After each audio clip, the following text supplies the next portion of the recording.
நம்ம வந்து ஜாவாஸ்கிரிப்ட்ல இருக்கிற ஃபங்க்ஷன் பற்றி பார்க்கலாம். ஓகேயா? ஸோ ஃபங்க்ஷன் அப்படிங்கிறது என்னென்னா, இப்போது நம்ம ப்ரோக்ராமிங்கில் ஒரு செட் ஆஃப் கோடை வந்து நம்ம ரிப்பீட்டேட்டிவாக யூஸ் பண்ணிகிட்டே இருப்போம். ஃபார் எக்ஸாம்பிள், இப்போ ஒரு ஆட் பண்ணுறோன்னு வச்சுக்கோங்க. அதில் வந்து நம்ம என்ன பண்ணோன்னா,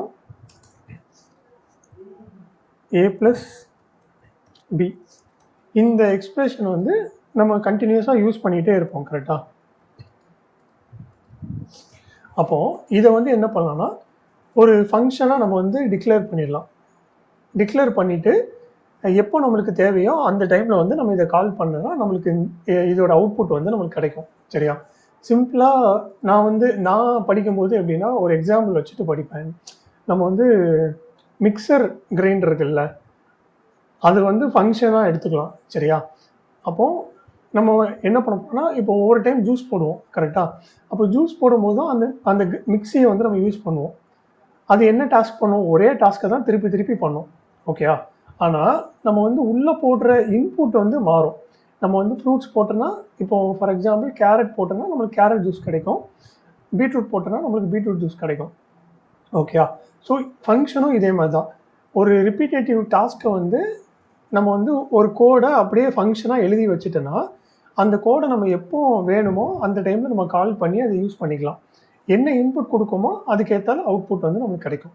சரியா? இப்போது ஒரு ஃபங்க்ஷனை வந்து ஜாவாஸ்கிரிப்டில் எப்படி டிக்ளேர் பண்ணணும் அப்படிங்கிறத பார்ப்போம். 2 இது இருக்குது. ஃபஸ்ட்டு நம்ம ஃபங்க்ஷனை டிக்ளேர் பண்ணணும். அதுக்கப்புறம் ஃபங்க்ஷனை யூஸ் பண்ணணும். சரியா? ஃபஸ்ட்டு ஃபங்க்ஷனை டிக்ளேர் பண்ணுறதுக்கு ஃபங்க்ஷன் அப்படிங்கிற கீவேர்டு வந்து கொடுத்துக்கணும். சரியா? கொடுத்துட்டு அதுக்கு வந்து ஒரு நேம் கொடுக்கணும். நேமும் நம்ம வந்து எப்படி வேரியபிளுக்கு நம்ம எப்படி நேமிங் கன்வென்ஷன் இருந்துச்சோ அதே சேம் நேமிங் கன்வென்ஷன் தான் ஃபங்க்ஷனுக்கும். சரியா? நம்ம இதில் வந்து கேமல் கேசிங் வந்து யூஸ் பண்ணும். இப்போ ஃபார் எக்ஸாம்பிள் நான் வந்து என்னென்னா,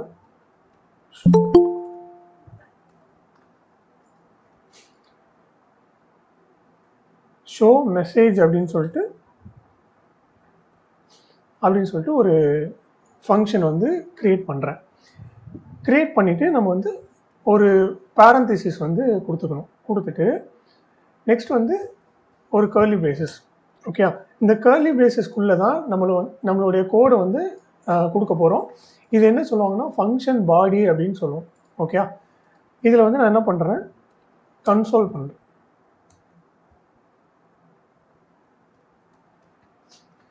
ஓகே? இப்போ நான் சேவ் பண்ணோன்னே நம்மளுக்கு வந்து கோட் ரன் ஆகாது. ஏன்னா நம்ம வந்து ஃபங்க்ஷனை டிக்ளேர் மட்டும் தான் பண்ணியிருக்கோம். அதை எங்கேயுமே கால் பண்ணல. ஓகே? ஸோ ஃபங்க்ஷனை கால் பண்ணுறதுக்கு என்ன பண்ணணும்னா, அந்த ஃபங்க்ஷன் நேம் இருக்குல்ல, அதை வந்து டைப் பண்ணிவிட்டு அகெயின் இந்த மாதிரி பேரந்திசிஸ் கொடுத்துட்டேன்னா நம்மளுக்கு ஃபங்க்ஷன் வந்து கால் ஆகிடும். இப்போது நான் ரன் பண்ணும்போது பாருங்கள், நம்மளுக்கு ஹலோ அப்படின்னு சொல்லிட்டு வருதா? இந்த ஃபங்க்ஷன் கால் பண்ணுறதை நம்ம எத்தனை தடவை வேணாலும் கால் பண்ணிக்கலாம்.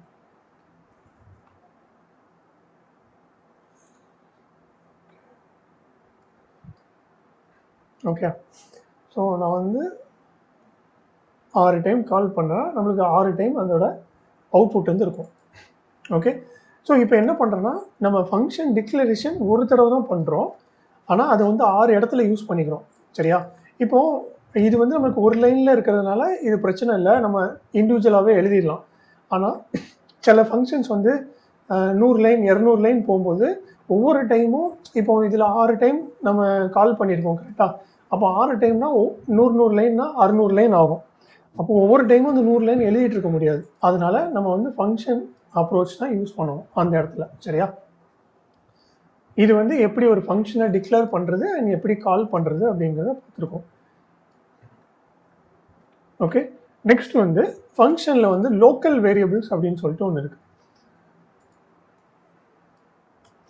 இப்போது நான் என்ன பண்ணுறேன்னா, இந்த ஃபங்க்ஷனுக்குள்ளே வந்து ஒரு வேரியபிள் வந்து கிரியேட் பண்ணுறேன். சரியா? நேம் ஜான்னு கொடுக்குறேன். இங்கே வந்து ஓகே, இது சிம்பிள் தான். என்ன பண்ணியிருக்கோம், ஒரு நேம் அப்படிங்கிற ஒரு வேரியபிள் வந்து டிக்ளேர் பண்ணிவிட்டு அந்த நேம் வந்து நம்ம இங்கே கன்சோலில் யூஸ் பண்ணியிருக்கோம். இப்போ இந்த இந்த உள்ளுக்குள்ள ஒரு வேரியபிள் வந்து நம்ம டிக்ளேர் பண்ணியிருக்கோம்ல, இது என்ன சொல்லுவோம்னா லோக்கல் வேரியபிள் அப்படின்னு சொல்லுவோம்.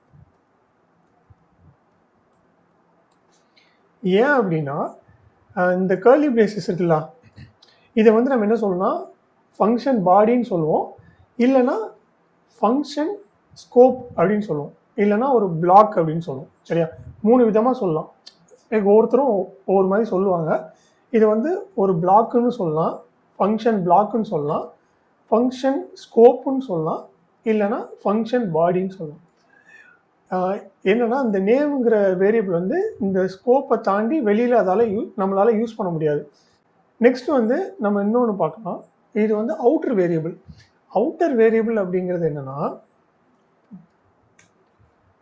அந்த ஃபங்க்ஷனுக்கு வெளியில் டிக்ளேர் பண்ணியிருக்க வேரியபிள் எல்லாத்தையும் நம்ம என்ன சொல்லுவோம்னா அவுட்டர் வேரியபிள் அப்படின்னு சொல்லுவோம். ஓகே, ஃபர்ஸ்ட் வந்து நான் என்ன பண்ணுறேன்னா யூசர் நேம் அப்படின்னு சொல்லிட்டு எடுத்துக்கிறேன்.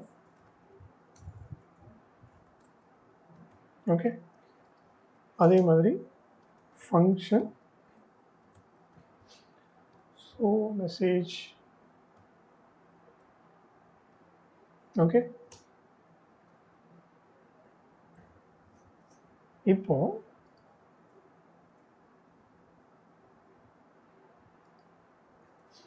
உள்ளுக்குள்ள இன்னொரு லோக்கல் வேரியபிள் கிரியேட் பண்ணிக்கிறேன். லெட்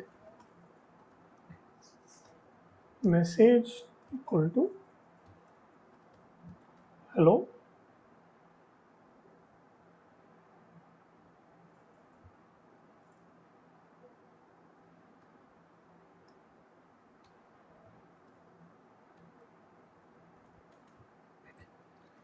ஓகே, இதை வந்து நான் என்ன பண்ணுறேன் கன்சோல் பண்ணுறேன்.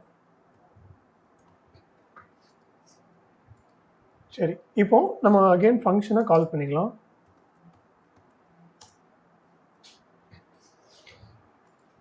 சரி, இப்போ என்ன பண்ணியிருக்கேன்னா நம்ம வேரியபிளை வந்து வெளியில் டிக்ளேர் பண்ணியிருக்கோம்.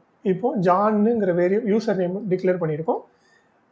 அந்த ஃபங்க்ஷனுக்குள்ளே என்ன பண்ணியிருக்கோம்னா அந்த வேரியபிளை வந்து யூஸ் பண்ணுறோம். ஓகே, ஸோ எப்போவுமே ஒரு ஃபங்க்ஷன் வந்து என்ன பண்ணுவோம்னா அதுக்கு வெளியில் டிக்ளேர் பண்ணியிருக்க யூசர் நேம், அதாவது வேரியபிளை வந்து உள்ளுக்குள்ளே யூஸ் பண்ணிக்கலாம். ஆனால் இந்த பிளாக்குக்குள்ளே டிக்ளேர் பண்ணியிருக்க வேரியபிள் வந்து நம்மளால் வெளியில் யூஸ் பண்ண முடியாது. சரியா? ஓகே, இங்கே வந்து நான் மெசேஜை நான் பிரிண்ட் பண்ணி பார்க்குறேன் என்ன வருதுன்னு பார்ப்போம்.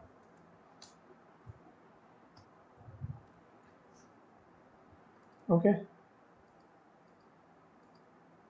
ஓகே, இந்த இடத்துல நம்மளுக்கு எரர் வருது. ஏன்னா இந்த மெசேஜுங்கிற வேரியபிள் வந்து என்ன பண்ணியிருக்கோம், இந்த பிளாக்குக்குள்ளே நம்ம டிக்ளேர் பண்ணியிருக்கோம். சரியா? ஸோ இந்த மெசேஜை நம்மளால் வெளியில் யூஸ் பண்ண முடியாது. ஆனால் வெளியில் டிக்ளேர் பண்ணியிருக்க ஒரு வேரியபிள் வந்து நம்மளால் உள்ளுக்குள்ளே யூஸ் பண்ண முடியும். அதுதான் இந்த அவுட்டர் வேரியபிள். சரி, இப்போது இப்படி இருக்கும்போது நம்மளுக்கு பிரச்சனை இல்லை, கரெக்டாக எக்ஸிக்யூட் ஆகுது. இப்போது நான் என்ன பண்ணுறேன்னா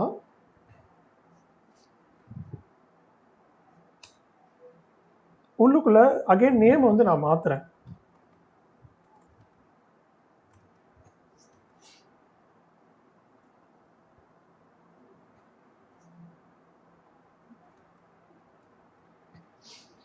ஜேம்ஸ் மாற்றுறேன்.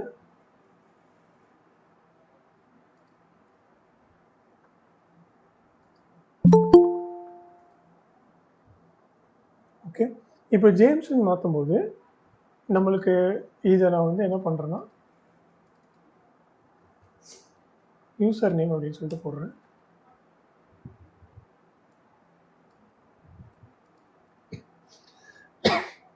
ஓகே, ஒரு கன்சோல் வந்து நான் என்ன பண்ணுறேன்னா அந்த ஃபங்க்ஷனை கால் பண்ணுறதுக்கு முன்னாடி போடுறேன். இன்னொரு கன்சோல் லாக் வந்து என்ன பண்ணுறேன், அந்த ஃபங்க்ஷன் கால் பண்ண அப்புறம் போடுறேன்.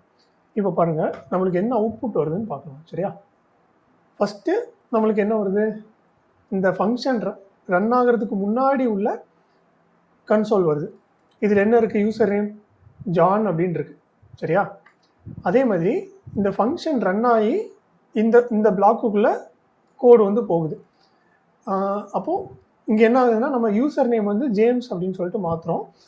அப்போது நம்மளுக்கு இந்த இடத்துல வந்து ஹலோ ஜேம்ஸ் அப்படின்னு சொல்லிட்டு வருது இந்த மெசேஜில். சரியா? ஸோ ஃபங்க்ஷன் கால் ஆகி முடித்த அப்புறம் நம்மளுக்கு அகைன் இன்னொரு கன்சோல் லாக் போட்டிருக்கோம். அதில் நம்மளுக்கு என்ன கிடைக்குது, ஜேம்ஸ்னு கிடைக்குது. ஓகே. அப்போது இதுலேருந்து என்ன அண்டர்ஸ்டாண்ட் ஆகுதுன்னா, இந்த ஃபங்க்ஷன் கால் ஆகிறதுக்கு முன்னாடி வரைக்கும் நம்மளோட யூசர் நேம் வந்து ஜேம்ஸ்ன்னு தான் இருக்குது. ஃபங்க்ஷன் கால் ஆகும் அந்த டைமில் நம்ம யூசர் நேமை வெளியில் இருக்க யூசர் நேமை உள்ளே ஆக்சஸ் பண்ணி நம்மளால் நேமை மாற்ற முடியும். சரியா? மாற்றிட்டு அதுக்கப்புறம் நம்ம பிரிண்ட் பண்ணால் அந்த நேம் வந்து ஜேம்ஸ் அப்படின்ட்டு மாறிடுது. சரியா? அப்போது இதுதான் நம்ம டிக்ளேர் பண்ணியிருக்க அவுட்டர் வேரியபிள். இங்கே என்ன பண்ணோம்னா நம்ம உள்ளே வந்து மெசேஜ் அப்படிங்கிற லோக்கல் வேரியபிள் டிக்ளேர் பண்ணியிருக்கோம். ஓகே. நெக்ஸ்ட் வந்து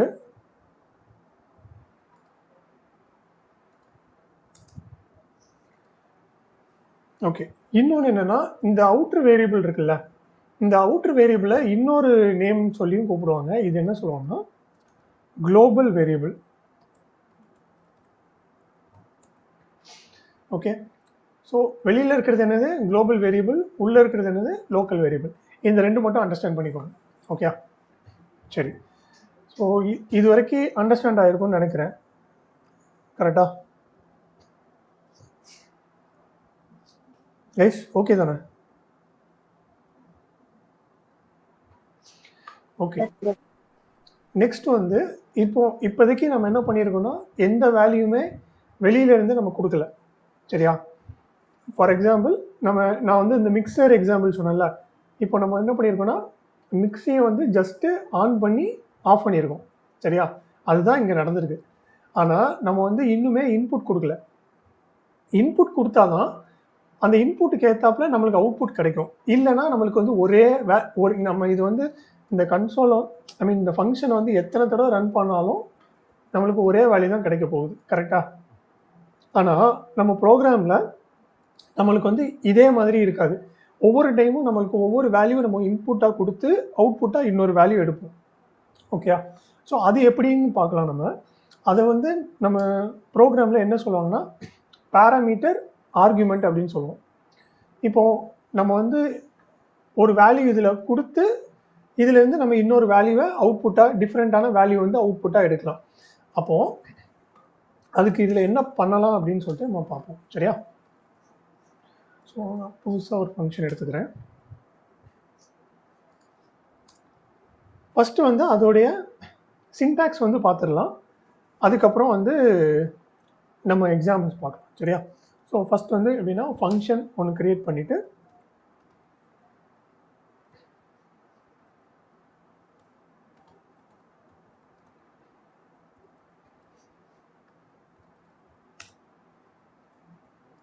இப்போ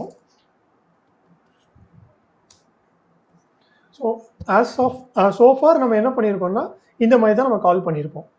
ஓகே. இப்போ நான் என்ன பண்ண போகிறேன்னா இதில் வந்து எனக்கு தேவையான இன்புட்டை வந்து நான் பாஸ் பண்ண போகிறேன். இது என்ன சொல்லுவோம்னா ஆர்கியூமெண்ட் அப்படின்னு சொல்லுவோம். சரியா? பாஸ் பண்ணுறத ஆர்கியூமெண்ட் அப்படின்னு சொல்லுவாங்க. இப்போ நான் என்ன பண்ணுறேன்னா ஜேம்ஸ் அப்படின்னு சொல்லிட்டு ஜேம்ஸ் அப்படின்னு சொல்லிட்டு நான் வந்து பாஸ் பண்ணுறேன். சரியா? இப்போது இந்த பாஸ் பண்ணுற ஆர்கியூமெண்ட் வந்து நம்ம ஃபங்க்ஷன் டிக்ளரேஷனில் ஒரு இடத்துல வாங்கணும். கரெக்டாக? வாங்கினா தான் அதுக்குள்ளே வந்து யூஸ் பண்ண முடியும். ஓகே. அப்போது இங்கே வாங்குறதுக்கு நம்ம ஒரு பிளேஸ் ஹோல்டர் வந்து கொடுக்கணும். இதை வந்து நம்ம என்ன நேம் வேணாலும் கொடுத்துக்கலாம். அது வந்து ஆப்ஷனல், நம்மளோட இஷ்டம் தான். இங்கே வந்து நான் என்ன பண்ணுறேன் நேம் அப்படின்னு சொல்லிட்டு கொடுக்குறேன். இது என்ன ஆகும்னா ஒரு வேரியபிள், ஒரு லோக்கல் வேரியபிளாக க்ரியேட் ஆகும். எப்படின்னா இங்கே லெட் நேம் ஈக்குவல் டு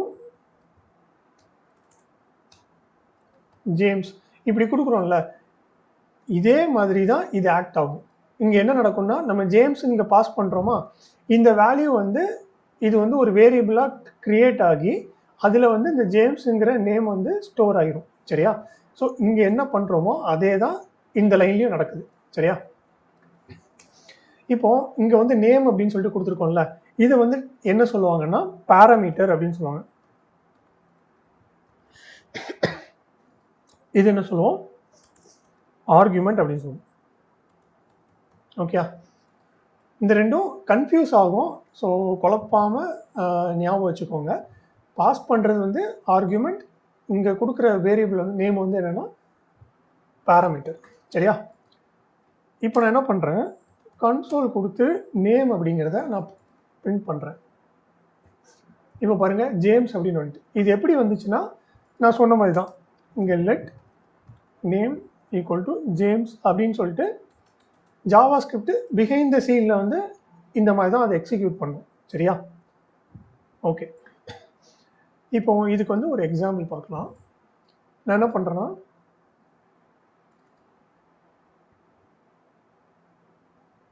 இங்கே நேம் கொடுத்துக்கிறேன். இப்போ இதில் வந்து ஒரு வேல்யூ தான் நம்ம பாஸ் பண்ணணும் அப்படின்னு கிடையாது, மல்டிபிள் வேல்யூஸ் வந்து நம்மளால் பாஸ் பண்ண முடியும். இங்கே வந்து குட் மார்னிங் அப்படின்னு சொல்லிட்டு நான் கொடுத்துக்கிறேன். ஓகே, அப்போது இதை ரிசீவ் பண்ணுறதுக்கு நம்ம என்ன பண்ணோம், இன்னொரு பேராமீட்டர் வந்து அசைன் பண்ணோம். இங்கே என்ன பண்ணலாம், மெசேஜ்னு எடுத்துக்கிறேன். ஓகே, இப்போது நான் கன்சோல் பண்ணும்போது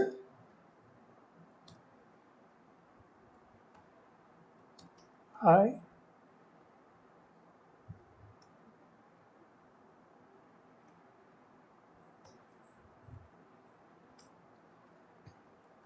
ஓகே. இப்போ பாருங்கள் நம்ம என்ன பண்ணியிருக்கோம்னா இந்த ஃபங்க்ஷனில் 2 ஆர்குமெண்ட் வந்து பாஸ் பண்ணியிருக்கோம், ஜேம்ஸ் அதுக்கப்புறம் குட் மார்னிங். அது என்ன ஆகுதுன்னா அந்த ஃபங்க்ஷனில் டிக்ளரேஷனில் பேராமீட்டராக ரிசீவ் ஆகி நம்ம வந்து அந்த வேல்யூ வந்து இங்கே யூஸ் பண்ணுறோம். சரியா? ஸோ இப்படி தான் வந்து ஃபங்க்ஷன் பேராமீட்டர்ஸ் வந்து ஒர்க் ஆகுது. இப்போ என்ன ஆகும்னா சில டைம் நம்ம வந்து இந்த வேல்யூவை கொடுக்கறதுக்கு மிஸ் பண்ணலாம். சரியா? கரெக்டாக ஒரு அவசரத்தில் என்ன பண்ணலாம், ஜேம்ஸ் மட்டும் கொடுத்துருவோம். அப்போது இங்கே என்ன ஆகுது, மெசேஜ் அப்படிங்கிறது எம்டியாக இருக்கும். ஜாவா ஸ்கிரிப்டில் எம்டியாக இருக்கிறது இனிஷியலைஸ் ஆகாத வேரியபிள் என்ன கிடைக்கும்னா அன்டிஃபைன்னு வரும். கரெக்டாக? அப்போது நம்மளுக்கு இங்கே பிரிண்ட் பண்ணும்போது ஹாய் ஜேம்ஸ் அன்டிஃபைன்னு வரும். ஆனால் நம்மளுக்கு இது கொடுக்கலனாலும் டிஃபால்ட்டாக ஒரு வேல்யூ கொடுக்கணும். சரியா? அப்போது என்ன பண்ணலாம், இதுக்கு வந்து ஒரு ஷார்ட்கட் இருக்குது. ஆனால் இனிஷியலாக நம்ம டெவலப்பர்ஸ்லாம் என்ன யூஸ் பண்ணுவாங்கன்னா இந்த அப்ரோச் தான் யூஸ் பண்ணுவாங்க. எப்படின்னா ஒரு இஃப் கண்டிஷன் போட்டுட்டு மெசேஜ் வந்து அன்டிஃபைன்டாக இருந்துச்சுன்னா என்ன பண்ணு அப்படின்னா message is equal to how are you.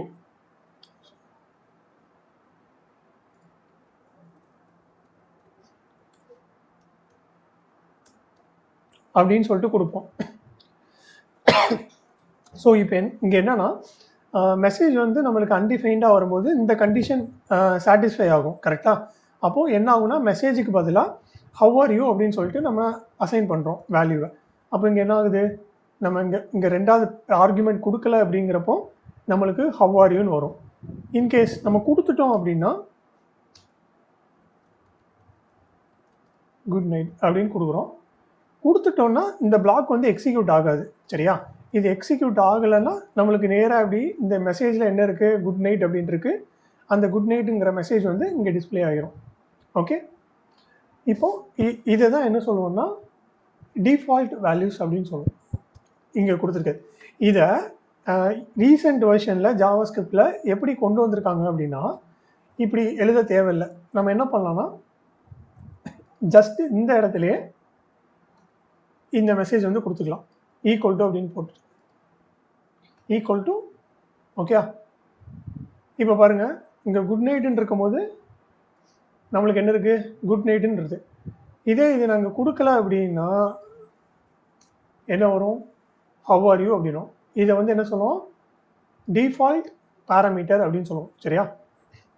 இது வந்து நிறையா சிச்சுவேஷன்ஸில் யூஸ் ஆகும்.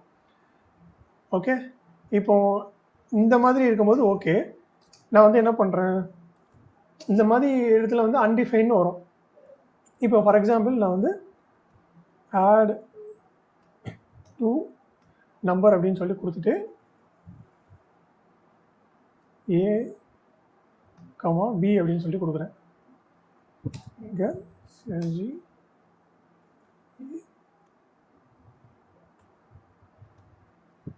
ஓகேயா? இப்போ நான் இதை வந்து கால் பண்ண போகிறேன். ஆட் நான் என்ன பண்ணுறேன்னா ஒரே ஒரு வேல்யூ மட்டும் நான் கொடுக்குறேன், 5 மட்டும் கொடுக்குறேன். இப்போ என்ன ஆகுதுன்னு பாருங்கள்.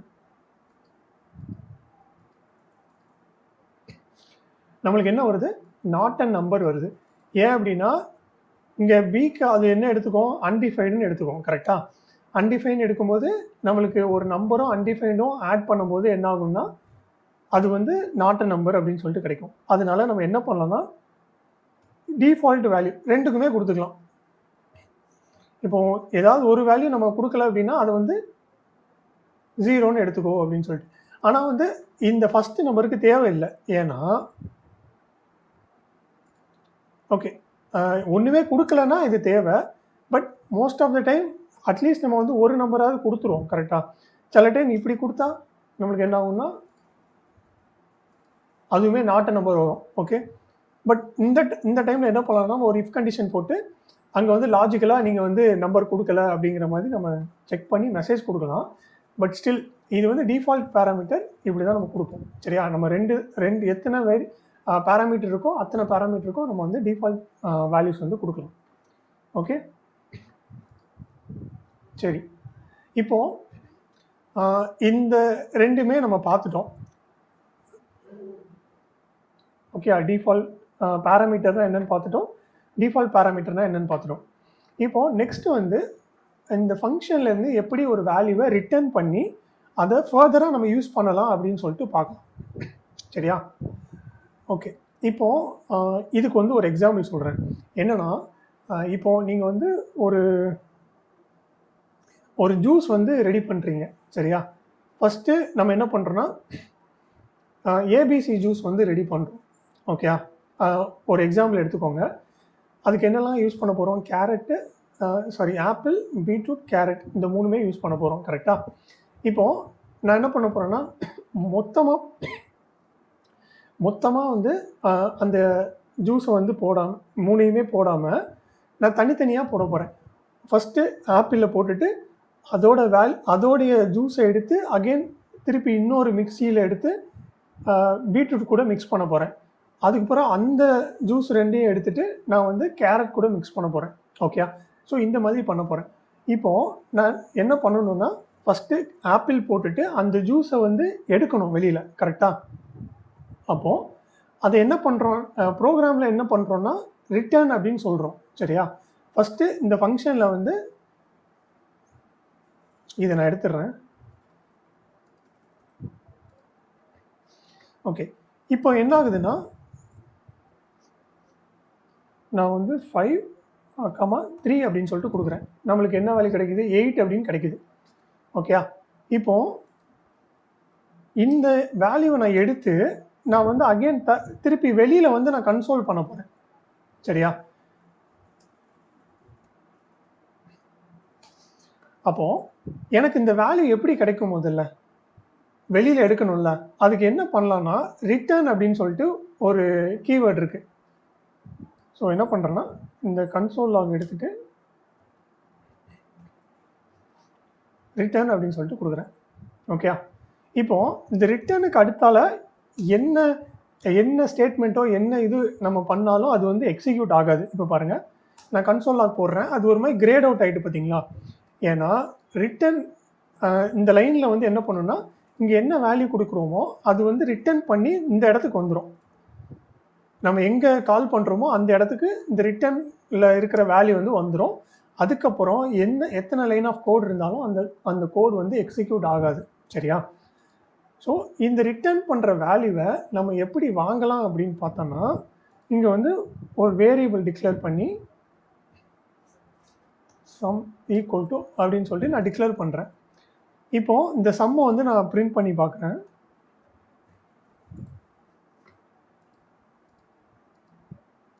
நம்மளுக்கு என்ன கிடைக்குது? 8 கிடைக்குது. ஓகே, ஸோ என்ன ஆகுதுன்னா நம்ம 5+5, 3 பாஸ் பண்ணுறோம். அப்போ இங்கே என்ன ஆகுது? 5+3 ஆகுது. ஸோ 8. அந்த 8 வந்து ரிட்டர்ன் ஆகுது. ஓகே, ரிட்டர்ன் ஆகி அந்த ரிட்டர்ன் பண்ணுற வேல்யூ வந்து எங்கே ஸ்டோர் ஆகுதுன்னா ஒரு புது வேரியபிள் டிக்ளேர் பண்ணி அந்த இடத்துல வந்து சம்மில் வந்து நம்ம ஸ்டோர் பண்ணுறோம். அந்த சம்மை நம்ம பிரிண்ட் பண்ணும்போது 8ன்னு கிடைக்குது. ஓகே, இப்போது இதை வச்சு நம்மளால் ஃபர்தராக வேறு எதுக்கு யூஸ் பண்ணுமோ நம்ம பண்ணிக்கலாம். ஓகே. ஸோ அந்த இது வந்து உங்களுக்கு புரிஞ்சிருக்கும்னு நினைக்கிறேன். பட் ஸ்டில் நான் இன்னொரு எக்ஸாம்பிள் தரேன். அந்த நம்ம வந்து ஏபிசி ஜூஸ் நான் சொன்னதில்ல, அதை வச்சே நான் சொல்கிறேன். ஃபஸ்ட்டு வந்து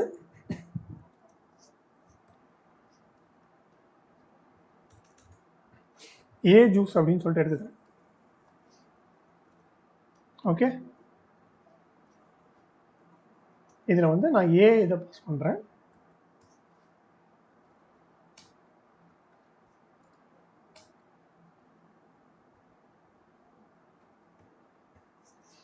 ஏ ரிட்டர்ன் பண்ணிடுறேன். சரியா?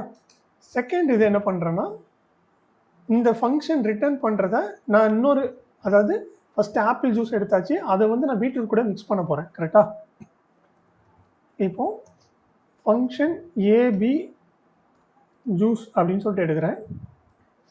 இங்கே என்னென்னா A comma B return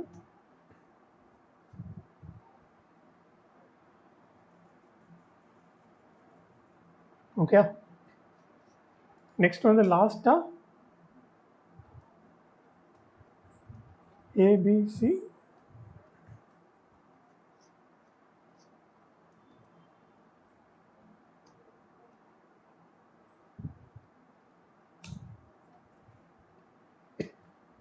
okay.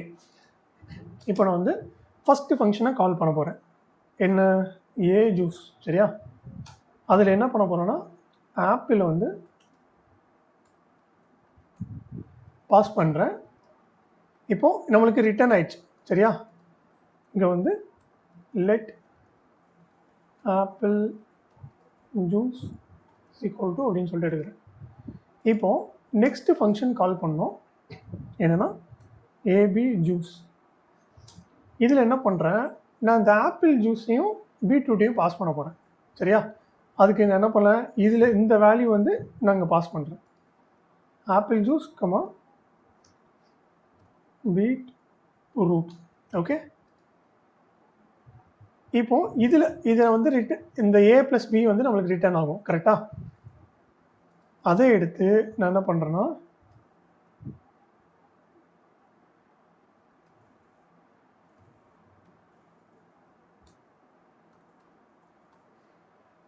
Okay, இப்படி எடுத்துக்கிறேன். நெக்ஸ்ட்டு ஃபைனலாக நம்ம என்ன கால் பண்ண போகிறோம்னா, ஏபிசி ஜூஸ் கால் பண்ணுறோம். இதில் வந்து என்ன பண்ணுறேன், இந்த வேல்யூவை பாஸ் பண்ணுறேன். பாஸ் பண்ணி லாஸ்ட்டாக வந்து கேரட் கொடுக்குறேன். இப்போது இது என்ன ரிட்டர்ன் பண்ணுன்னா, லெட்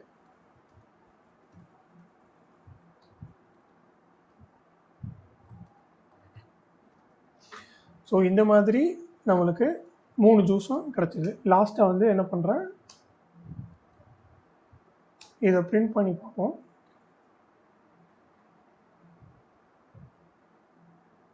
ஓகே, 40ல் ஓகே. இங்கே வந்து ஏன்னா இங்கே நம்ம வந்து ஆப்பிள் பீட்ரூட் ரெண்டையும் சேர்த்து நம்ம பாஸ் பண்ணிட்டோம். கரெக்டாக? ஸோ இதுவே போதும். ஸோ ஃபைனலாக நம்மளுக்கு கிடைக்கிறது என்னென்னா, ஆப்பிள் பீட்ரூட் கேரட் இது 3 சேர்ந்து நம்மளுக்கு கிடைக்கிது. ஸோ ரிட்டர்ன் ஏன் பண்ணுறோம் அப்படின்னா இதுக்கு தான். அந்த வேல்யூவை வச்சு நம்ம ஃபர்தராக ஏதாவது ப்ராசஸ் பண்ணணும் அப்படின்னா அங்கேருந்து ரிட்டர்ன் பண்ணிவிட்டு அதை வச்சு நம்ம ஃபர்தராக நம்ம ஏதாவது ப்ராசஸ் பண்ணிக்கலாம். ஓகே. ஸோ நெக்ஸ்ட்டு வந்து ஒரு ஃபங்க்ஷனை எப்படி நம்ம நேம் பண்ணணும் அப்படிங்கிற ஒரு ரூல்ஸ் இருக்குது. ஆக்சுவலாக இது ரூல்ஸ் வந்து ஸ்ட்ரிக்டாக ஃபாலோ பண்ணணும் இல்லை, பட் மோஸ்ட்லி இதை வந்து ஃபாலோ பண்ணுவாங்க. சரியா? ஸோ ஃபஸ்ட்டு வந்து அந்த ஃபங்க்ஷன் வந்து ஒரு வேல்யூவை கெட் பண்ணுது அப்படின்னா நம்ம வந்து அந்த ஃபங்க்ஷனுக்கு முன்னாடி கெட் அப்படின்னு சொல்லிட்டு ப்ரிஃபிக்ஸ் யூஸ் பண்ணலாம். சரியா? எப்படின்னா கெட் யூசர் நேம் இப்படி யூஸ் பண்ணலாம். அதே இது இப்போ ஃபார் எக்ஸாம்பிள் ஏதாவது ஒரு கால்குலேட் பண்ணுது. இப்போ நம்ம வந்து ஃபஸ்ட்டு ஒரு கால்குலேஷன் இது பண்ணலாம், ஏ ப்ளஸ் பி அந்த மாதிரினா நம்ம என்ன பண்ணலாம்னா,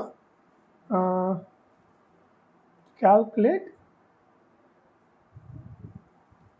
சம், கால்க் சம் இந்த மாதிரி. இல்லைன்னா ஜஸ்ட் நீங்கள் சம்முனே யூஸ் பண்ணலாம். பட் இது வந்து கால்குலேட் அப்படிங்கிறது வந்து இன்னும் மீனிங்ஃபுல்லாக இருக்குல்ல. ஓகே. நெக்ஸ்ட் வந்து எப்படின்னா, இப்போ ஏதாவது கிரியேட் பண்ணணும், அந்த ஃபங்க்ஷன் வந்து ஏதாவது உருவாக்குது அப்படிங்கிறப்போ நம்ம வந்து ப்ரிஃபிக்ஸில் கிரியேட் அப்படின்னு சொல்லிட்டு யூஸ் பண்ணலாம். இல்லைனா ஏதாவது செக் பண்ணுது அப்படின்னா செக், அந்த மாதிரி நம்ம ப்ரிஃபிக்ஸில் யூஸ் பண்ணி இது பண்ணலாம். ஓகே. இதுக்கு எக்ஸாம்பிள் நம்ம கொடுக்கணும்னா செக் ஃபார்ம், இல்லைனா ஏதாவது செக் பெர்மிஷன் அந்த மாதிரி, இல்லைனா கிரியேட் ஃபார்ம். ஓகே. ஸோ இந்த மாதிரி நம்ம நேமிங் கன்வென்ஷன் வந்து அந்த ஃபங்க்ஷன் என்ன பண்ணுது அப்படிங்கிறத கொஞ்சம் கிளியராக மென்ஷன் பண்ணிட்டோம்னா நம்மளுக்கு வந்து ஃபர்தராக ஃப்யூச்சரில் நம்மளே அதை வந்து திருப்பி எடுத்து பார்க்கும்போது நம்மளுக்கு ஈஸியாக இருக்கும். ஏன்னா இப்போ நிறைய டைம் எப்படின்னா சைமல்டேனியஸாக 2 ப்ராஜெக்ட்ஸில் ஒர்க் பண்ணுற மாதிரி இருக்கும். ஓகேயா. அந்த சிச்சுவேஷனில் இப்போ ஒரு ப்ராஜெக்டில் நம்ம வந்து ஒரு ஃபங்க்ஷன் எழுதும்போது நம்ம எதுக்கு எழுதுகிறோம் அப்படிங்கிற கிளாரிட்டி வந்து இருக்கும். அதே இது வந்து ஒரு 1 மந்த்துக்கு கழித்து நம்ம வந்து அந்த ஃபங்க்ஷன் எடுத்து பார்க்கும்போது இந்த ஃபங்க்ஷன் ஏன் எழுதியிருக்கோம் அப்படிங்கிறது கூட நம்மளுக்கு ஞாபகம் இருக்காது. சரியா. அப்போ என்ன ஆகணும்னா திருப்பி அந்த லாஜிக் ஃபுல்லாக நம்ம வந்து கோ த்ரூ பண்ணிட்டு தான் ஓகே இதுக்கு தான் இந்த ஃபங்க்ஷன் எழுதியிருக்கோம் அப்படின்னு சொல்லிட்டு நம்ம கெஸ் பண்ண முடியும். சரியா. ஐடென்டிஃபை பண்ணணும். ஸோ அதை வந்து அந்த டைமிங் வந்து நம்ம வேஸ்ட் பண்ணாமல் இருக்கணும் அப்படின்னா நம்ம இனிஷியலாக ஃபங்க்ஷன் நேம் கொடுக்கும்போது அது மீனிங்ஃபுல்லாக அது என்ன ஃபங்க்ஷன் பண்ணுது, அந்த ஃபங்க்ஷன் என்ன பண்ணுது அப்படிங்கிறத மீன் பண்ணி நம்ம கொடுத்துட்டோன்னா நம்மளுக்கு ஈஸியாக இருக்கும். சரியா.